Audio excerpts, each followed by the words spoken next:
Everyone, मैं Sonia knowledge में आपका स्वागत करती हूँ। पिछली वीडियो में हमने शीतकाल के कंसेप्ट को समझने की कोशिश की थी। आई होप आपको वो स्टोरी की तरह याद होगा। मेरा मेन मोटिव है कि मैं आपका कंसेप्ट क्लियर करवाऊँ, ताकि आपका कंसेप्ट क्लियर होने के बाद आप खुद ही आंसर में आप ही अपने शब्दों में लिख पाएंगे। हमने शीत युद्ध के बारे में जाना था। द्वितीय विश्व युद्ध है वो 1939 से 1945 तक चला और 1946 से लेकर 1991 तक का जो दौर था वो शीत युद्ध दौर कहलाया। अब आप सोचो, इतना लंबा समय है जब थोड़े समय के लिए ही भारत और चीन के बीच में शीत युद्ध जैसा माहौल बना था, तो हम सब पे कितना प्रेशर था कि कोई भरोसा नहीं है किस समय युद्ध हो सकता है। तो सोचो, इतने लंबे समय तक पूरी दुनिया पे कितना प्रेशर रहा होगा कि किसी भी टाइम जो है वो थर्ड वर्ल्ड वॉर हो सकता है। फर्स्ट वर्ल्ड वॉर 1914 से 1918 तक चला था, तो लगा था कि सेकेंड वर्ल्ड वॉर नहीं होगा, क्योंकि फ़र्स्ट वर्ल्ड वॉर में भी बहुत ज़्यादा त्रासदी हुई थी। लेकिन फिर भी सेकेंड वर्ल्ड वॉर हुआ जो 1939 से 1945 तक चला, और उसका खामियाजा आप देखिए जापान ने कैसे भुगता। दो शहर बिल्कुल तबाह हो गए। सालों तक वहाँ लोग अपंग पैदा हुए, लोग गैस मास्क लगा के घूमे, उनकी ज़िंदगी एकदम नर्क हो गई। तो हम थोड़ा आगे चलते हैं। जो मैंने कल स्टोरी में आपको थोड़ा समझाने की कोशिश की थी। सबसे पहले साम्यवादी व्यवस्था का जो आलोचना थी वो अमेरिका के राष्ट्रपति चर्चिल ने की थी। उन्होंने साम्यवादी व्यवस्था को बिल्कुल नकार दिया था। उसके बाद अमेरिका ने क्या क्या रणनीति अपनाई अमेरिका ने, मैं इस बारे में चर्चा करती हूँ आपके साथ। फिर अमेरिका ने ड्यूमेन सिद्धांत लाया। ड्यूमेन सिद्धांत क्या था? साम्यवादी विचारधारा को रोकना ही ड्यूमेन सिद्धांत था। उसके बाद मैंने आपको बताया क्या था कि यूरोप की सहायता की थी। तो वो क्या योजना थी? वो योजना थी मार्शल योजना, जो चली थी 1948 से लेकर 1952 तक, जिसमें अमेरिका ने यूरोप को 12 अरब डॉलर दिए थे ताकि वो पूंजीवादी व्यवस्था को अच्छा समझे और अमेरिका की तरफ हो जाए। इसके अलावा अमेरिका ने नाटो संगठन स्थापित किया। ये बहुत ही इम्पोर्टेंट टॉपिक है आपके इस चैप्टर में। नाटो और वार्सा से हमेशा एक क्वेश्चन आता है, आप इसकी फुल फॉर्म याद करें। ये 1949 में हुआ था। इसमें यूरोप के 12 देश शामिल थे। इसकी फुल फॉर्म है उत्तरी अटलांटिक संधि संगठन। आप तो उसको हिंदी में याद करें या इंग्लिश में याद करें, लेकिन इसकी फुल फॉर्म ज़रूर लिखें जब भी आप अपने एग्ज़ाम में इसको लिखें। और इसका मोटिव क्या था? ये एक सैन्य संगठन था। इसका मोटिव ये था कि अगर हम 12 देशों में से किसी के ऊपर भी कोई आक्रमण करता है तो इसे हम सब के ऊपर आक्रमण समझेंगे और सब मिलकर उसका जवाब देंगे। एक तरह से अपने आप को सशक्त करना चाहता था कि ताकि जब अगर भविष्य में हमारे ऊपर कोई आक्रमण करता है तो मेरी सहायता के लिए और भी लोग मेरे साथ खड़े हैं। इस तरह की रणनीतियाँ अमेरिका लगातार अपनाता चला गया ताकि वो साम्यवादी विचारधारा को रोके और अपनी विचारधारा को बढ़ाए। अब जबकि अमेरिका ने नाटो की स्थापना की तो सोवियत संघ भी पीछे नहीं रहने वाला था। तो सोवियत संघ ने वार्सा पैक्ट की स्थापना की जो 1955 में था। ये भी एक सैन्य संगठन ही था। इसकी राजधानी, इसका जो हेडक्वार्टर था वो मॉस्को में था। इसमें सोवियत संघ इसका लीडर था, और जैसे अल्बानिया, बुल्गारिया, चेकोस्लोवाकिया जैसी, रोमानिया जैसी कंट्रीज़ की सदस्य थी। इनका भी सेम ही मोटिव था कि एक पर आक्रमण को हम सब पर आक्रमण समझेंगे। इस तरह से अपने आप को सशक्त करते जा रहे थे। ये बहुत सारी ऐसी चीज़ें हैं जो शीत युद्ध के समय चलती रही। इसके अलावा मैंने बताया था कि जर्मनी हार चुका था। जर्मनी, जापान और इटली हार चुके थे। जापान की हालत तो ख़राब थी। जर्मनी को इन देशों ने अपने आपस में बांट लिया। दो धुरी समझाई थी मैंने आपको, मित्र राष्ट्र और धुरी राष्ट्र। मित्र राष्ट्र थे अमेरिका, सोवियत संघ और ब्रिटेन और फ्रांस। इन सब ने मिलकर जर्मनी को बांटा। जर्मनी की राजधानी थी बर्लिन। बर्लिन को भी इन लोगों ने 4 हिस्सों में बांटा। 1961 में सोवियत संघ ने बर्लिन में दीवार खड़ी करनी चाहिए, उसको बांटना चाहा ताकि वो अमेरिका की जो पूंजीवादी व्यवस्था है इसको रोक सके या अपने हिस्से में उसको आने से रोक सके।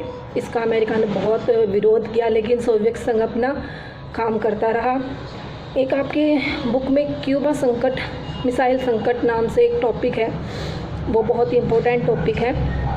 अब जो अमेरिका के बिल्कुल नीचे क्यूबा है, जैसे इंडिया के नीचे श्रीलंका है, वैसे एक द्वीपीय देश है क्यूबा। क्यूबा जो है वो अमेरिका विरोधी है, मतलब वो पूंजीवादी व्यवस्था का विरोध करता है, तो डेफिनेटली वो सोवियत संघ का मित्र है। तो सोवियत संघ को 1961 में ये लगा कि कहीं अमेरिका क्यूबा पे आक्रमण करके अपनी सरकार ना वहाँ बना दे, मतलब जो उनको सहयोग करे ऐसी सरकार ना बना दे। तो 1962 में सोवियत संघ ने क्यूबा के साथ एक समझौता किया कि हम तो आपके यहाँ मिसाइल का अड्डा बना देते हैं, मतलब अपना सैन्य अड्डा बना देते हैं, और वहाँ पर सोवियत संघ ने अपनी परमाणु मिसाइल स्थापित कर दी। अब अमेरिका के लिए इतना बड़ा खतरा ये बन चुका था, क्योंकि वहाँ से अगर मिसाइल अमेरिका पे चलाई जाती तो एक तरह से पूरा अमेरिका नष्ट हो सकता था। पर खुदा न खास्ता अब आप सोचेंगे कि युद्ध की इतनी सारी स्थितियाँ बनी, लेकिन युद्ध क्यों नहीं हुआ? युद्ध ना होने का एक कारण ये था कि दोनों देश परमाणु शक्ति से परिपूर्ण थे। अगर युद्ध होता तो किसी का भी उसमें कोई भी प्रॉफिट नहीं था, क्योंकि अगर दोनों एक दूसरे के ऊपर परमाणु हमला करते हैं तो सब कुछ नष्ट ही होना था। इसलिए इन लोगों ने बहुत कोशिश करके युद्ध को हमेशा टालते रहे, ऐसी रणनीतियाँ अपनाई, लेकिन एक दूसरे के खिलाफ बोलते भी रहे। तभी ये शीत युद्ध की प्रक्रिया इतने लंबे समय तक चलती रही और ऐसे ऐसे संकट इसके बीच में आते रहे। अब उस बीच में जो नव स्वतंत्र देश थे उन लोगों ने क्या किया, क्योंकि उन लोगों को अपनी इकनॉमी ठीक करने के लिए दोनों ही महाशक्तियों की ज़रूरत थी। तो उन्हें हम तीसरी दुनिया कहते हैं, जो नव स्वतंत्र देश थे। तीसरी दुनिया के लोगों ने तीसरा ही तरीका अपनाया। वो तरीका क्या था? उन्होंने एक ऐसा संगठन बनाया जो किसी की भी तरफ ना हो, यानी कि गुट निरपेक्ष संगठन। गुट निरपेक्ष, किसी भी गुट से अलग रहना ही गुट निरपेक्ष कहलाता है। करते हैं तीसरी दुनिया के देश के लोगों की, यानी कि जो नव स्वतंत्र देश थे वो उनको हम तीसरी दुनिया के देश कहलाते हैं। और इन तीसरी दुनिया के देशों ने अपना तीसरा ही तरीका निकाला। उन्होंने किसी भी गुट में शामिल ना होना प्रेफर रखा, कि हम किसी भी गुट में शामिल नहीं होते हैं ताकि हम दोनों ही महाशक्तियों से अपने लिए संसाधन प्राप्त कर सकें। तो उन्होंने गुट निरपेक्षता की नीति अपनाई। गुट निरपेक्षता का मतलब है कि हम किसी भी गुट में शामिल नहीं हैं। इस गुट निरपेक्षता आंदोलन की 5 कंट्रीज़ फाउंडर हैं: भारत, इंडोनेशिया, घाना, यूगोस्लाविया और इजिप्ट। इसका पहला सम्मेलन 1961 में हुआ, बेलग्रेड में हुआ, और आज वर्तमान में इसके 120 सदस्य हैं और 17 कंट्री ऑब्जर्वर है। तो ये उस समय एक बहुत अच्छा प्रयास था कि हम किसी भी गुट में शामिल न होकर अपना खुद का पक्ष रख सकते हैं। कोई हमारे ऊपर जोर ज़बरदस्ती नहीं कर सकता। हमें जो चीज़ ठीक लगती है हम उसके लिए बोल सकते हैं। अब जो ये महाशक्तियाँ हैं, ये लोगों को अपने वर्चस्व में क्यों ले रही थी? इसके बहुत सारे रीज़न हैं कि उन्हें वहाँ पे सैन्य संगठन मिल जाता था। सैन्य, जब भी उनकी लड़ाइयाँ हो तो लोग आके उनके लिए लड़े। उनको सैनिक अड्डे मिल जाते थे ताकि वो कहीं पर भी अपने सैनिक अड्डे स्थापित कर सके। जासूसी करने के केंद्र मिल जाते थे कि वो एक दूसरे की किसी की जासूसी करने के लिए जो पास में उनका सहयोगी देश है उसके वहाँ अपने जासूस भेज सकते हैं और वहाँ से जासूसी करवा सकते हैं। और संसाधन जैसे कि तेल है, कोयला है, इसके लिए भी जो बड़ी बड़ी महाशक्तियाँ हमें छोटे छोटे देशों को अपनी तरफ करने की कोशिश करती है। और छोटे देशों की भी यही मजबूरी है कि वो अपनी इकनॉमी को बूस्ट करने के लिए इन बड़ी बड़ी महाशक्तियों के सहारे चले जाते हैं। ये आपके शीत युद्ध में मेन पॉइंट हैं। अब आप सोचेंगे कि युद्ध की इतनी सारी स्थितियाँ बनी। अब आप सोचेंगे कि युद्ध की इतनी सारी स्थितियाँ बनी, लेकिन युद्ध क्यों नहीं हुआ? युद्ध ना होने का एक कारण ये था कि दोनों देश परमाणु शक्ति से परिपूर्ण थे। अगर युद्ध होता तो किसी का भी उसमें कोई भी प्रॉफिट नहीं था, क्योंकि अगर दोनों एक दूसरे के ऊपर परमाणु हमला करते हैं तो सब कुछ नष्ट ही होना था। इसलिए इन लोगों ने बहुत कोशिश करके युद्ध को हमेशा टालते रहे, ऐसी रणनीतियाँ अपनाई, लेकिन एक दूसरे के खिलाफ बोलते भी रहे। तभी ये शीत युद्ध की प्रक्रिया इतने लंबे समय तक चलती रही और ऐसे ऐसे संकट इसके बीच में आते रहे। अब उस बीच में जो नव स्वतंत्र देश थे उन लोगों ने क्या किया, क्योंकि उन लोगों को अपनी इकनॉमी ठीक करने के लिए दोनों ही महाशक्तियों की ज़रूरत थी। तो उन्हें हम तीसरी दुनिया कहते हैं, जो नव स्वतंत्र देश थे। तीसरी दुनिया के लोगों ने तीसरा ही तरीका अपनाया। वो तरीका क्या था? उन्होंने एक ऐसा संगठन बनाया जो किसी की भी तरफ ना हो, यानी कि गुट निरपेक्ष संगठन। गुट निरपेक्ष, किसी भी गुट से अलग रहना ही गुट निरपेक्ष कहलाता है, कि हम किसी भी गुट की तरफ नहीं हैं। और करते हैं तीसरी दुनिया के देश के लोगों की, यानी कि जो नवस्वतंत्र देश थे वो उनको हम तीसरी दुनिया के देश कहलाते हैं। और इन तीसरी दुनिया के देशों ने अपना तीसरा ही तरीका निकाला। उन्होंने किसी भी गुट में शामिल ना होना प्रेफर रखा कि हम किसी भी गुट में शामिल नहीं होते हैं, ताकि हम दोनों ही महाशक्तियों से अपने लिए संसाधन प्राप्त कर सकें। तो उन्होंने गुट निरपेक्षता की नीति अपनाई। गुट निरपेक्षता का मतलब है कि हम किसी भी गुट में शामिल नहीं हैं। इस गुट निरपेक्षता आंदोलन की 5 कंट्रीज़ फाउंडर हैं: भारत, इंडोनेशिया, घाना, युगोस्लाविया और इजिप्ट। इसका पहला सम्मेलन 1961 में हुआ, बेलग्रेड में हुआ।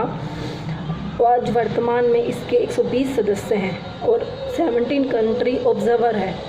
तो ये उस समय एक बहुत अच्छा प्रयास था कि हम किसी भी गुट में शामिल न होकर अपना खुद का पक्ष रख सकते हैं। कोई हमारे ऊपर जोर ज़बरदस्ती नहीं कर सकता। हमें जो चीज़ ठीक लगती है हम उसके लिए बोल सकते हैं।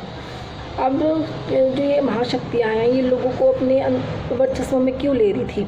इसके बहुत सारे रीज़न हैं कि उन्हें वहाँ पे सैन्य संगठन मिल जाता था।